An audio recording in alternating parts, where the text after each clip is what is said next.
Belgio-Italia è il secondo quarto di finale di Euro 2020. La vincente affronterà in semifinale la Spagna, vittoriosa ai rigori contro la Svizzera. Per l'Italia può considerarsi una finale anticipata. Gli azzurri di Mancini incontreranno per la prima volta una grande rivale, il Belgio, che dopo aver eliminato i campioni uscenti portoghesi è sicuramente la favorita alla vittoria dopo l'eliminazione della Francia.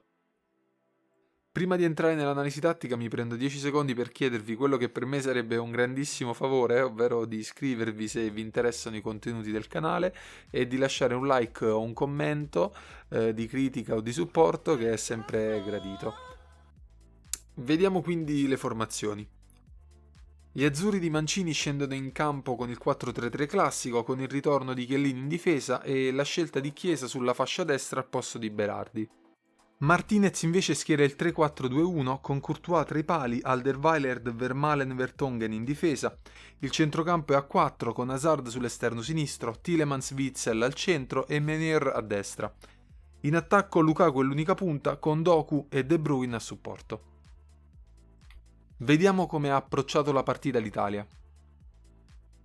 La costruzione degli azzurri è sempre dal basso e con 3 uomini, Chiellini, Bonucci e Di Lorenzo. I compiti di smistamento sono affidati a Bonucci e ai 3 difensori si aggiungono Jorginho e Verratti che si abbassano per dare supporto.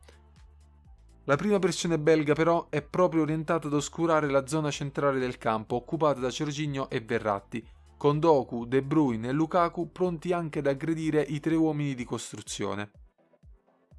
Lo schermo belga di conseguenza costringe la discesa di Barella per dare una mano e dare più opzioni di passaggio agli azzurri. Quando la palla quindi si sposta sulla fascia verso Di Lorenzo, si attiva il pressing belga con Hazard che aggredisce il terzino del Napoli, Witsel e De Bruyne che accorciano su Barella e Jorginho e Doku che chiude il possibile scarico all'indietro. A causa del pressing, Di Lorenzo sbaglia il passaggio e sotto pressione regala la palla a Witsel che serve De Bruyne, il quale verticalizza immediatamente per Lukaku che dopo un primo controllo non troppo preciso viene anticipato dall'uscita di Donnarumma. Per evitare troppi rischi, Mancini dispone una seconda linea in costruzione composta da Barella, Jorginho, Verratti e Spinazzola per garantire un'uscita sicura della palla a piede per la maggior parte del resto della partita. In fase di sviluppo gli azzurri si dispongono in modo da formare un 3-3-4 con Barella che agisce spesso in rifinitura insieme ad Insigne che, come in questo caso, si scambia spesso di posizione con Spinazzola. Il Belgio, d'altra parte, difende con il 5-2-3, con Meunier e Hazard che si abbassano sulla linea dei difensori e De Bruyne che, in attacco, si muove nel corridoio centrale del campo.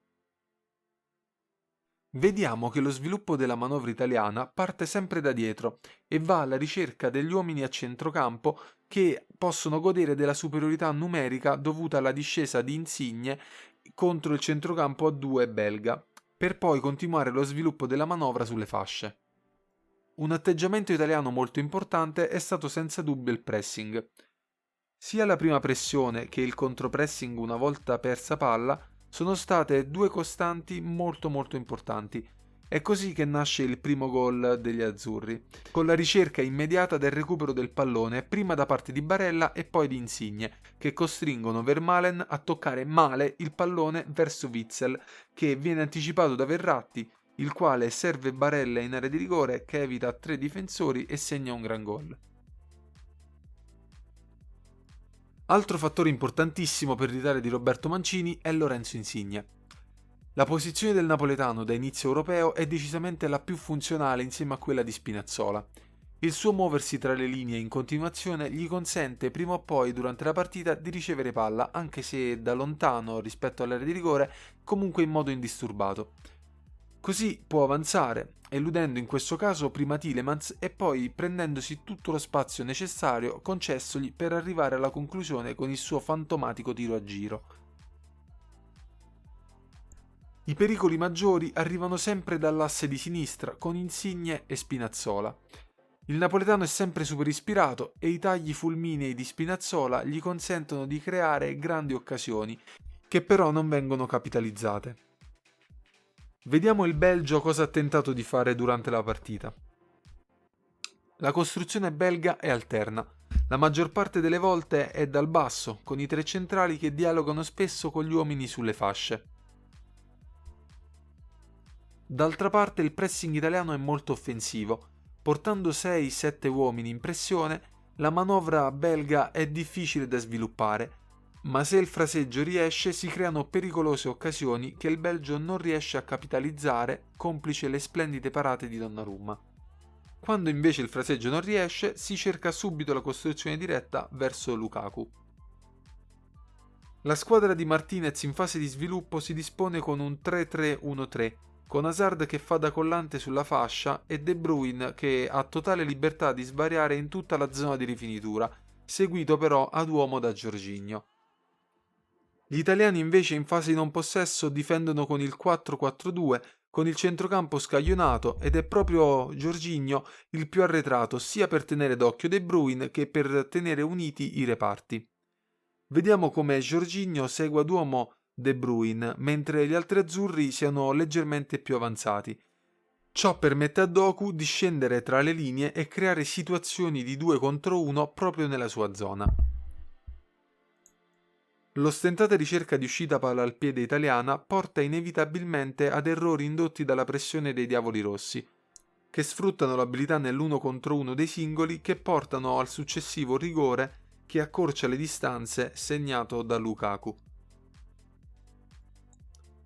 È sempre in occasioni di contropiede che il Belgio si rende pericoloso.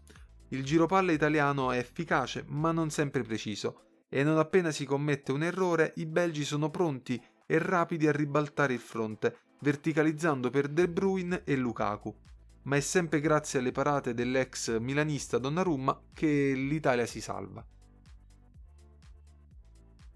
Dal punto di vista dei dati, l'Italia si è resa più pericolosa ed è stata molto più precisa, dato che alla lunga ha fatto la differenza.